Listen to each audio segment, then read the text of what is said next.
asalaamaaleykum chers internautes de Dakar Buzz tey nag dañoo ñëw fii ci mosquée de la divinité janook rek quai de pêche bu Wakam ñu fi amal nag ay reboisement waaye itam ñuy xeex li nga xamante ni moo di dégradation du littoral mu mel ne nag xeex boobu noonu bari na lool jamono ji dañuy dikk nag suñu micro kii di Omar Diagne di président SOS littoral ngir rek mu gën a ci indi ay leeral. salaamaaleykum sëñ bi. maaleykum salaam soxna si. tur bi nan la. man Omar Diagne laa tudd. Omar Diagne mu mel ni tey da ngeen amal fii nii ay cérémonie mën nga ñu ci dikkaatal ci programme bi ak naka la tëddee. waaw man maay président SOS littoral alors dégg nga coowum tefes gi waaw depuis ay at yu yàgg dëkk en 2008 laa créé SOS littoral ak Mansour Sorawat ak Pierre Goudiaby Atepa nekk si bon mais man doon ndaw lii di ki yëngu daal ah. alors tey ñu ñëw fii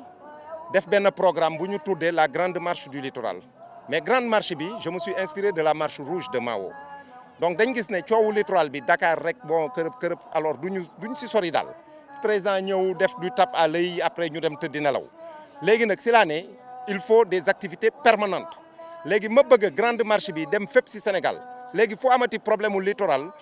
gars yi dinañ ñu oo ñu ñëw taxaw mën a communiquer pour que état bi si boppam nga xam ne état bi nag bon ñun si lañ bokk quoi ah voilà liñ bëgg rek mooy ñu aar géej bi aar tefes bi aar géej bi aar tefesu géej bi. li ñuy wax bande littorale peggu suuf bi nekk si peggu géej bi ah mais ñu aar ko mais ay nit yu am xaalis wala ñoo xamante ne toujours li may wax si rajo yi ak télé yi délit d'initié la ñuy def maanaam dañuy xëy jàng ba retrouver wu dans l'état war a liggéeyal askan bi mais di sàcc dëkk bi dañuy sàcc dëkk bi ah am na du ñëpp nag mais sàcc dëkk bi su ko defee li ñuy wax la problématique du développement va se poser ah alors duñ gaaw a dem si ay koom-koom yu kawe waaw yu sax te dëkk nga xam ne richesse bi maanaam koomu dëkk bi mais xeet bu ne ak waaso bu ne daf si jot ñun loolu mooy suñ xeex fayuñu ñu jotuñu benn ndimbal suñu alalu bopp lañ siy jël di ko si def suñu baat si kaw donc loolu buñ ko waxee aussi dañuy wan ne ñun am nañ pas-pas ak ngëm-ngëm parce que dañ jàpp ne jaamu yàlla la alors alquran moo xutbul watani minal iman nga bëgg sa kër sa dëkk mais jaamu yàlla la soo si deewee suñ borom yóbbu la àjjana comme way gëm lañ ay jullit lañ ñun gëm nañ loolu moo tax dinañ fexe ba taaral ak ñoŋal peggu géej bi ak pegg yi nekk si biir moo tax ñu wax halte bi muy acronymie halte aux accaparateurs du littoral des terres et des espaces donc la ñuy wax maanaam daal ñu defar dëkk bi mu rafet daal ah voilà c'est ça. mu mel ni seen premier plan da ngeen ko dooree fii ndax amaat na yeneen gox yu ngeen entamé wala. waaw voilà c'est justement tey mooy suñ journée de lancement de la grande marche du littoral soo fekkee woon suñu réunion le 30 mai dañ def une présentation tudde ci convention Ramsar mooy la gestion des zones humides du monde Sénégal signé ko tudde ci la convention sur la biodiversité mooy ñanaaw yeex yooyu ah mbindaafoon yooyu nekk ci géej gi picc yeex yooyu alors ñu tudde ci aussi le code de l'environnement le code de l'urbanisme et cetera le code de l'hygiène code de l'eau yooyu yëpp dafay connecté wu ah léegi nag tey dañuy def lancement dañu tàmbali fii c'est assez symbolique lii tax ñu ñëw fii nag mooy SOS littoral fii la juddoo bi muy juddul suuf si nekk fii si kanamu mosquée bi lañ doon xeex léegi nag ñun dañu war a déparé fii quoi ñu ñaan bu ñu ñaanee suñ borom jàppale ñu mais dañ fas yéene dem fépp si Sénégal même goxu Mbaj ñu ngi préconiser am fa benn journée d'assainissement pour sur les déchets en plastique parce que gis nañ ne foofu dafa salté littoral boobu su ko defee ñu mën a waxaale sur la brèche de Saint-Louis bon soo demee baie de Hann bon baie de Hann pollution bi foofu ni mu fa mel garaaw na donc baie de Hann wax naa ko sama xarit Mbacké Seck du Renop dañu bëgg a mobiliser 5000 personnes à la baie de Hann parce que suñu lépp bu ñu mobiliser ay nit ñu bëri mais nguur gi dinañu déglu waxuma la sax nguur gi dinañu déglu mais dañuy uti ji ay député à l'Assemblée nationale ba pare ut réew mi parce que jombuñu nag waxuma man mais si biir mbooloo mi ñun yooyu taxu ñu jóg daal mais dañuy wax ne boo amee mbooloo bu fekkee ñoom mënuñu liggéey dëkk bi mais ñun ñu laaj réew mi mën nañ ko dégg nga jeex na loolu baax na. mu mel ni dañoo gis tamit ngeen def ay reboisement. waaw reboisement bi xam nga reboisement moom kooku digle la yonente bi et puis la science prouvé ko sallallahu alayhi wa sallam xam nga reboisement mooy fixer sol xam nga garab sax tur bi dafa am loo xamante ne moom xam nga boo demee pharmacie nga jënd garab mais garab aussi garab la tudd si wolof mooy day faj ah écorce bi day faj racines yi day faj xob yi day faj ba pare yow am na ay fruits yu muy génne nga lekk si dund am ay ferñeent mais bu naaj bi tàngee nga toog si taatu garab mu indil la ker garab bëri na njariñ de alors ñu ne bon dañuy jëmbat et puis garab day fixer sol bi xam nga garab bu fixer sol bi ba pare alors garab am na lu muy jouer par rapport à la photosynthèse d'une manière verticale mais garab mooy indi taw te dëkk bu tawul musibaam ñu ngi dégg ay changement du climat xam nga bon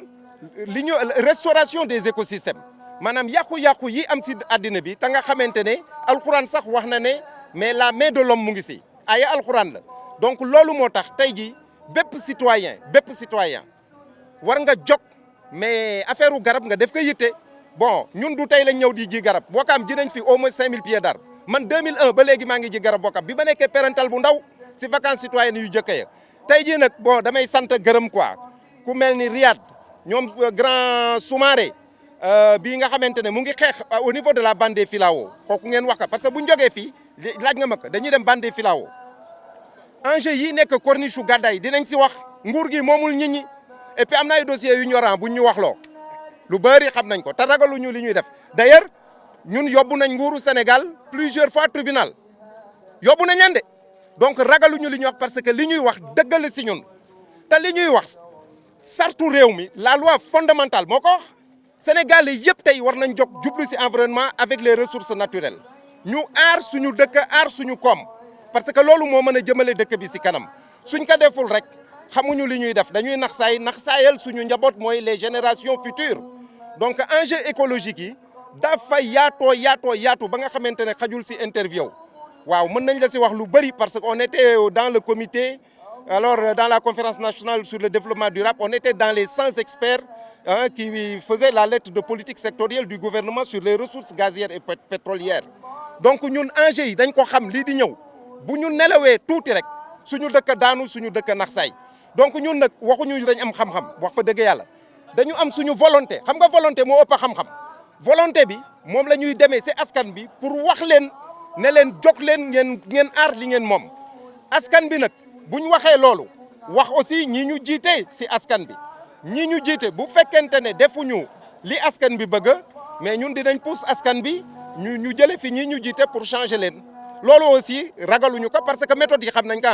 waaw mooy yee ñi def ay techniques yoo xamante ne bu élection jotee nga orienté ñu voté et cetera voilà loolu c'est aussi simple donc ñi ñu jiite aussi ñu ngi leen di lancer un appel suñuy kilifa lañ nañu jóg si littoral bi ñu wax si xam nga bon c'est le ministre là de l'urbanisme li muy wax xam nga li muy wax ñu ngi koy déglu si télé bon li muy wax tegu ko fen mais il a les mains liées Macky Sall décret yi gëmuñu ko xam nga naan ay littoral bi des na 5 kilomètres et cetera littoral bi ñoom li ñu wax ak ñun SOS littoral li ñu wax c'est pas pareil mais boo laa liggéey doo saytu li ngay liggéey lan la il faut faire un état des lieux du littoral SOS littoral nee na nañ littoral bi nañ def audit bi d'abord ñu xam qui a fait quoi comment il l'a fait quand il l'a fait avec qui il l'a fait et pourquoi il l'a fait et quand on aura fait cet état des lieux on pourra maintenant penser le littoral globalement c'est-à-dire on n'est pas des nihilistes bañuñu xam nga ay projet mais diggante 11 kilomètres de corniche ñu bëgg fi def plus de 20 hôtels nous disons non le pays doit être construit à l'intérieur autre chose le blanchiment d'argent mais mu ngi mel ni tulli ak male si àddina bi donc les petits hôtels là yu ñuy def fii c'est des marinas yoo xamante ne ça fait rentrer la drogue dans le pays on le sait da nga gis donc li ñu waxaat encore une fois qui a fait quoi comment il l'a fait avec qui il l'a fait quand il l'a fait et pourquoi il l'a fait maanaam ni ñu spolier les terres du littoral xam nga ba pare yenn yi ñu def ay détournement yi enrichissement illicite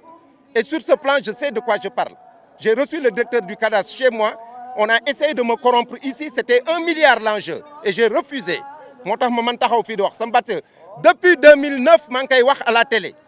te kenn contredire ma donc voilà alors loolu daal ñun dañu wax daal lu ëpp fukki at ak ñaar ñu ngi wax bon bëgg nañ ñu dégg ñu nag aussi parce que sonn nañ. léegi sama question bu mujj rek mooy mu mel ni yéen ñiy xeex bradage du littoral jamono ji mi ngi bëgg a bari ndaxte bu ñu gisee dooree nañ ci Mermoz ba Barthélemy Diouk tey ji Jàmmalaay même chose Gàddaay yéen aussi est-ce que tamit jotul ngeen def benn say ku ci nekk nga contacter sa morom ngeen def benn say doole pour. si on travaille pour que ñëpp ànd mais xam nga lu baax lu set day mel ni ku ànd ak cat. bu ma la waxee depuis 2005 ay plans nationaux jóg nañ parce que ñun état bi on a ñu toog réfléchir sur des plans nationaux dans le domaine de l'environnement même ay plans internationaux parce que document de présentation yii Sénégal daan yóbbu bon ñun à travers le CONGAT dañu daan mandaté ñu toog di def réflexion ak l'État man assisté naa ay réflexion yu dul jeex du xaj école nationale d'administration ministère de l'environnement économie maritime fépp xam nga fépp dans tout l'appareil d'État mais communauté environnement ñi di défendre environnement loolu mooy suñ casse-tête parce que ku nekk da nga bëgg a aar sa gox loolu lu baax la lu baax la mais fédération bi métti na parce que aussi amuñu les moyens yi état bi am yaa ngi dégg même bu ñu amee moyen yàlla moo bind doomu aadama yi yemal ñu ay baram mais nous allons tout faire pour avoir cette task force là hein tout faire et avec cette grande marche je pense que nous allons fédérer les énergies et les bonnes actions. sa dernier mot rek ci seen marche ak lan ngeen di xaar ci nguur dernier mot. ah waaw mais maa ngi leen di sant di leen gërëm bon di lancer un appel di sant gërëm ñi ma àndal ndool ñëpp quoi ah voilà ñi ma àndal ndool ñëpp voilà bu ñu ñëwee fii aussi nañ xam ne c'est grâce à l'Océanium moo ñu appuyé ah monsieur Riyad Kawar ay ñoom Soumaré nii bande des Filao xam nga bon gars yaa ngi fi quoi xam nga donc ay Amoudé ñoom ñoo maye garab yi bon ñoom buñ mayewul woon garab yi ñun duñ mën a ñëw fii donc mbir mi day dellu si sant di gërëm sant ñi taxaw ñëpp pour que activité bi am mën nañ gis mais ñi nekk si ginnaaw ñoo ma gën a ay trop ñoom Riyad ñi ah la météo de Dakar mu ngi nii taxaw jël ko. tey nag ba tey ñu ngi ci seenub ITV bu jëm ci wàllum reboisement ñu xeex tamit lu jëm ci dégradation du littoral ñu taxaw nag jàkkaarloo ki nga xamante ni moo di monsieur Mbacké Seck kenn rek dootu ko présenté ndaxte ñëpp xam nañ ko ni moom sax jot na prix ràññee meilleur environnementaliste du Sénégal dañ koy rek nuyu bàyyi ko rek mu jox ci ay mu wax rek lan moo waral ay tànkam fii tey salaamaaleykum. waaleykum salaam maa ngi nuyu bépp téléspectateur u Dakar Buzz di nuyu sénégalais yëpp fu ñu munti nekk ci àdduna bi du ñu seetaan ci internet bi bisu tey bi dafa am solo parce que suñu réew dafa nekk réew mi nga xam ni changement climatique yi daf fi am solo trop ñu yëg tàngaay di yëg mbënd di yëg géej guy avancé ba pare ñu nekk capitale bu nga xam ni géej gi daf ko wër ci ñetti côté yi loolu ñu tuddee ko une presqu'île bi aussi daanaka tabax yi ak béton bi wër na ko li doon def effet wu Cap-Vert muy parc de Hann muy forêt de Mbao muy zone des Niayes loolu bâtiment yi ñu ngi koy gagné littoral bii ñu bokk muy tefes gi nga xam ni suñu charte fondamentale constitution dafa wax ñëpp a ko bokk kenn moomu ko ñu gis ni ay nit ñu ngi ciy teg seen loxo di ci tabaxi hôtel di ci tabaxi xër te loolu yëpp loi bi daf ko tere lan la ñu ci war a def liñ ci war a def nag ay citoyens yu mel ni yow ak man ak ñii ñuy seetaan ñoo jóg wax ni lii dafa war a dakk dañu war a def li yoon santaane li suñuy texte loi de dëkk wax nit ñi dañ ko war a obéir respecter ko respect bi nag fi muy commencer mooy li ñuy wax ni foofu la kër yi war a ne ci digganteem ak ndox mi ñu respecter ko képp ku def lu dul noonu loi bi dal sa kaw ensuite loi bi nga xam ni moom la ñëpp di xaar muy loi bu war a saytu littoral bi xool naka lañ ko war a defee ñu tëgg loi boobu ba ku ne mun ko respecter parce que lii fi nekk gum sur le domaine public maritime nga xam ne am na loi bu ko tëral mais ni ñu koy jéggee dafay yomb ba mu ëpp dafay yomb parce que la loi 66 de août 66 dafay yombal ñu déclassifier domaine public maritime bi boo waxee ni am nga projet bu nga xam ne njëriñu ñëpp la rek mën nañ la may nga déclassifier mën nga laaj 400 mètres occupé 4000 mètres mën nga laaj 3000 mètres occupé presque 1 hectare jël ko jaay ko ay milliards te lu ñëpp bokk la foo toll ci ndakaaru da nga war a mun a yegg ci géej nu mu la neexee loolu rek moo waral jotaay bi moo waral xeex bi fépp fu doomu aadama toll ci Sénégal war na mun a yegg ci géej gi kenn waru ko jël aaki moo ko ni yoon moo la ko may parce que yoon may ko kenn. waaw mu mel ni tamit xeex bi bari na waaye dañoo gis que ni dañoo dispersé wu ñii bu ñu nekkee Mermoz ñii Jàmmalaay ñii Géejawaay ñii fii est-ce que tamit jotul ngeen booloo doon benn say pour que ngeen gën a am doole daal di rek xeex li ngeen di xeex. ñu ngi koy takk ñu ngi takk pour que xeex yëpp nekk benn mais pàcc bu ne la ñu fay xeex ak la ñuy xeex ci beneen pàcc bokkul soo demee Jàmmalaay ba yegg Malika ci kaw foofu tibb suuf bi ak dagg filao bi mooy problème. soo ñëwee plateau fii ak Mermoz nit ñi dañuy sëkk géej gi pour dëkkee alors que fële dañuy tibb suuf yóbbu tabaxee wala ñu dagg ay filao pour defi kër. mais jamono ji am nañu fa commencé tabax sax ndaxte wàcc nañ fa rek démb xëy na boo seetaanee suñu entretien bi ñu def foofu di nga ko gis ñuy gis que ni am na ñuy tabax foofu te ay mën naa ne ay nitu yoon lañ xam nga tamit doole attanu loolu lu ne mel ci seen biir wax sax ñoom nee nañ dem nañ ba gisante ki nga xamante ni moo di seen maire Abdoulaye Diouf Sarr mais lam leen wax daal teguwul. waaw xam nga ñiy jël béréb bu booru géej gi di ko dëkkee dañu am ay nit yu nga xam ni dañu lëkkaloo ak ñoom ci système bi da ngay lëkkaloo groupe présidence lëkkaloo groupe ministère des finances lëkkaloo ak magistrat yi lëkkaloo ak officier supérieur police wala gendarmerie ba lëkkaloo ak nit gouvernance nga xam ni ci chaîne bi nga xam ni foofu la ñu war a régler mbir yu mel noonu chaîne ba yëpp ñoom dañu koy régler dañuy régler chaîne bi ba nga xam ni dara doo ko mun a def te yeggoo ci ku nga xam ni am na béréb am na suuf ci foofu ñuy xeex mooy li ma la doon expliquer léegi géejawaay suuf si la ñuy tibb ak Malika jëm ca kaw dañuy tibb suuf si tabaxee ko daaneel filaawo yi dëkke ko ñiy def loolu jaaduwul parce que temps colonial ñooñu doon samp filaawo yi gisoon nañ ni dunes yi dañuy avancer bu ñu avancer géej gi avancer lekk dëkk bi parce que presqu'île la ñu nekk mais ñii fi nekk léegi seen gis-gis soriwul fu ñu dëkkee rek la ñu gis ñëpp gis nañu boo demee Bargny Sendou kër yi géej gi nangu na ko armeel yi géej gi nangu na ko te loolu dafay continuer parce que ñi gëstu wàllu climat ci àdduna bi wax nañ ni géej gi day avancer donc ñun ñi ngi fexe ñooñu dëkk Malika ñooñu dëkk Yëmbal ba ñooñu dëkk Mboro ñun ñëpp ñu lëkkaloo nekk benn suñu xeex nekk benn parce que loi boobu ñuy xaar mu tuddee loi littorale bu génnee du nekk pour Almadies kese du nekk pour Mermoz kese du nekk pour Pointe kese dafay aar suñu 700 kilomètres de côte daf koy aar ba nit du ko dëkkee fu mu ko warul dëkkee ci loolu la ñu ne donc ñu ngi fexe ñooñu man Yaraax laa dëkk tey maa ngi fii ci Wakaam bi may ñëw fekk naa fi ñu dëkk waa Pikine nga xam ne ñoo àndandoo di xeex lee ñaay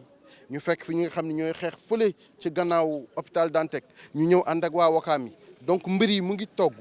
du gaaw a ñor nag mais dinañ jël le temps qu'il faut baaral ko ba li nga xam ne bu ñu ko yekkee gouvernement bi ak prédateurs yooyu nga xam ni suuf rek la ñuy bañ a gis ñu xam ne ñii caaxaanuñu jëmbat bi ñuy jëmbat tey suñu kilifa diine yi jiite ko lu am solo ci ñun la parce que benn écologiste fu mu mënti jóge ñëw teewu ko rek mel na ni Sénégal yëpp ñoo ñëw man maay président RENOP réseau national des organisations pour la protection de l'environnement waa Kolda ñi ngi may woo ci suba maa ngi wax ak waa Ndar donc su ma teewaay fii day mel ni lëkkale naa ñooñu nekk ci Sénégal diggante Kédougou Kolda Île du Saloum Saint-Louis Kayar ba Yaraax lëkkale naa ñooñu ñëpp pour ñu ñëw jàpp si li nga xam ne ñu ngi koy def nii ñu wax nag que ñoo njëkk nangu suuf si di sëkk géej gi di ko yàq ñun ñi koy défendre ñu ngi nekk benn say pour jàkkaarloo ak ñoom lu mu leen jaral dinañu ko jaral. ñëpp taw teew góor jigéen xale ak ndaw ñu ñëw fekk see jotaay bii mu am solo tey yaakaar naa ne liggéey bi ñoom ñuy liggéey sur le littoral ñu ñëpp ko bokk. ala kuli alin barka démb Njaay yàggul yaakaar naa ne ñun ñëpp teg nañ suñu bët bi ñuy agressé le phare des Mamelles yéen ñëpp ngeen gis ko le phare des Mamelles dafi yàgg te tey yaakaar naa ne ku ko agressé tooñ nga le phare des Mamelles dafa bokk dans le patrimoine historique classé du Sénégal. Mosquée de la Divinité dugg na dans le patrimoine historique classé du Sénégal yor naa dossier yi yaakaar naa ne Pa Mamou sax yëg na ko te gis na ko tey li ñu doon wax mooy ñu dugal ko dans le patrimoine historique de l'UNESCO. Le président Ablaye Wade à l'époque daf ma ne Mohamed ça prend du temps mais Inch'Allah j'ai introduit le dossier dans le patrimoine historique mondial de l'UNESCO pour dugal mosquée de la Divinité si biir parce que tey la mosquée de la Divinité est devenue internationale et mondiale loolu la yàlla dogal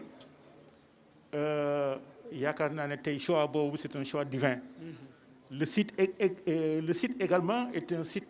choisi par Dieu parce que yàlla moo tànn fii l'environnement ni mu demee tamit ñun ñëpp xam nañ ko yaakaar naa ne tey place bi yàlla ko tànnal boppam te ku ñëw di nga yëg ne yàlla ko tànnal boppam tey le site là maa ngi doon waxtu ak Riyad barka Demba Ndiaye bi mu ñëwee sama kër ànd ak yow Baye Ngalla Riyad di ma wax na ma gis nga clôture bi sax dafa mel ni benn demi lune noonu la ma koy waxee mu ne on dirait benn demi lune boo xam ne ndeysaan yàlla ko fi teg gis nga Baye Ngalla ce qui est extraordinaire mooy bi sang bi di seet place bi ko yàlla dogalee jumaa ji wàcc sang bi di xool exactement ban endroit la jumaa ji tegu mais bi ñu ñëwee fii on a trouvé une pierre sous forme de lune on a trouvé tamit une pierre sous forme d'étoile mais kuy seet benn place ba fekk fa benn xeer bu mel ni weer benn xeer bu mel ni étoile yaakaar naa ne di nga taxaw ne fii la macha allah donc noonu la sang bi defee repères yi xam ne fii la yàlla tànn pour jumaa ji taxaw fi kon jamono day dox rek macha allah ba tey nga ñëw pour embellir espace bi te mu bokk dans le cadre de l'environnement te l'islam dafa bëgg environnement parce que tey sensation bi ngay am ci ay fleurs muy dégager benn odeur bu neex macha allah benn parfum plutôt mais tey suñu defee tout autour ay fleurs ay bougainvilliers donc ça reflète la couleur de la mosquée flamboyant déjà le rouge reflète la couleur de la mosquée soo fi duggee donc andi nañ ay flamboyants andi nañ ay palmiers andi nañ ay dattiers di am yéene wërale ko nag tout autour de la mosquée dem encore sur le mur ba ci kaw foofu yëpp mu doon ay espace vert espace boobu dinañu permettre macha allah ku fi bëgg a doxantu tamit doxantu fi toog nga zikkar yow sa kurus loolu lañ si taamu mais taamuñu si leneen macha allah tey aussi ñu ngi déplorer yenn comportement bi par rapport à la mosquée ñoo xam ne dañuy ñëw jóge si géej gi des fois en maillot de bain mbaa en culotte des fois di traverser gënaluñu nañ def attention parce que fii tey place bu sell la il faut respecter cet endroit de la mosquée de la divinité loolu la yàlla dogal il faut que qu'on prenne beaucoup de dispositions par rapport même ak ñi fi joué ay clip par rapport même ak ñi xam ne joxuñu ko gëdd moom jox na gëdd mosquée de la divinité parce que tey andi fi leneen lu dul lu baax ku ñu proposé lu baax nag macha allah tu seras la bienvenue fii si mosquée bi mais ku ñu andi leneen tamit macha allah dinañ ko dàq mbaa duñ si mën a nangu. benn anecdote benn jaamu yàlla dans le cadre de la publicité masoon na def si kaw benn publicité wane benn jigéen bu def yaramu neen à peu près ba si ndigali xamul parce que doon def publicité mais un jour ma ñëw gis ko ma wàcc j'ai dit à Baye à l'époque mu ngi fi woon ma ne Baye am nga pinceau mu ne ma waaw mais am nga peinture bu ñuul mu ne ma déedéet ma ne ko yónneel ma peinture bu ñuul Baye yónneel ma peinture bu ñuul ma jël sama pinceau peinture l'image maa ko peinture maa def peinture image bi parce que c'est des images yoo xam ne qui ne coïncident pas avec la mosquée de la divinité waaw maa ko peinture en noir bind si attention mosquée de la divinité donc fii dañ ko respecter à travers les médias yi fi teew yëpp je lance un appel à tout le monde que bëgguñu problème bu ñu kenn andil ay problème mosquée de la divinité dañ koy respecter parce que tey c'est un lieu saint de l'islam place bu yàlla tànn ba jumaa ji wàccee macha allah yàlla ko tànnal boppam kon tey place bu ñu war a ormal la nañ ormal place bi encore une fois bëgguma problème mais tey su ma gisee leneen loo xam ne uute na ak loolu dinañ def ay tableaux on va préparer des tableaux pour interdire maintenant lépp loo xam ne ça va pas de pair avec la mosquée dinañ si jóg incha allah ngeen baal ñu àq su ko defee bàyyi nga la donc. alhamdulilahi rabbil alamin ñu ngi sant yàlla bu baax di julli ci yonent bi sallallahu alayhi wa sallam sant Cheikh Ahmed Tijani mboolem sant ma sante ko Mawlana Cheikh l'Islam Hadj Ibrahima Niass ma fekkee ci lëndam dugal ma ci leer alxalifa ñu ngi lay ndokkeel ci àjjuma ji nga xam ne feet la ci feet yu mag yi nga xam ne lislaam lum fonk la yàlla may ma tey may xeeñcu lislaam ba yàlla indi ma fii ndax jumaa laa doon wër pour julli yàlla may ma nag may xeeñcu ba ànd ak caam ba ñëw julli si tombeek tamit fekke lii nga xam ne njëriñ la ci réew mi waaye njëriñ la fu mënti nekk ndax damay wax ne jëmbat garab mooy tax àddina bi naat parce que ñun Sénégal tey waroon nañoo mel ne ni kon Nigéria kon Abidjan kon noonu parce que dañuy dem ci nawet juróom-ñetti weer wala juróom-ñaari weer parce que lu leen may loolu mooy vert bi nga xam ni dañ koy am ci àddina garab yi nga xam ne ñun fonkuwuñ ko ñun Sénégal looloo tax ñun suñuy nawet muy sori lool tey nag yàlla su defee bërëb bii nga xam ne bërëb bu tedd la ki nga xam ni wax dëgg yàlla moo ko fi teg ci jumaa ji bii mooy sama ñaareelu ñëw ndax yaakaar naa ba may njëkk a ñëw fekk naa fi xalifa bi boobu ak léegi mat na 6 ans ma ne la Amérique laa jógee ne la doomu Cheikh Ibrahim Niass la ne la maay caatu Baay Niass ñëwoon ziyaara si pour xool histoire jumaa ji ba ma ñëwee tamit la ma ca dégg mu doy ma lool mu neex ma lool ndax ñun lislaam rek lañ bëgg kon tey nag su ma yàlla mayaatee ma ñëw fii julli ba pare tombeek li wax dëgg yàlla sant yàlla rek la ñuy wax kon nag alxalifa ñu ngi lay ñaanal yàlla guddal sa fan yàlla def ndaw yi topp ci yow yépp dégg te topp parce que nit su toppee ca gannaaw la mu war a def mooy samaana wa ataana dégg nañ te topp rek loolu la taalibe war a def kon nag ñu ngi ñaan barke bu nekkoon suñu waajur bii tëdd fii yàlla na wàcc ci ñun ñi ñëpp yàlla am na ko mën na ko ak teraanga ji ngeen ma jox yàlla matal lépp te sotti lépp bismillahi rahmaani rahim alhamdulillahi rabbil alamin rahmaan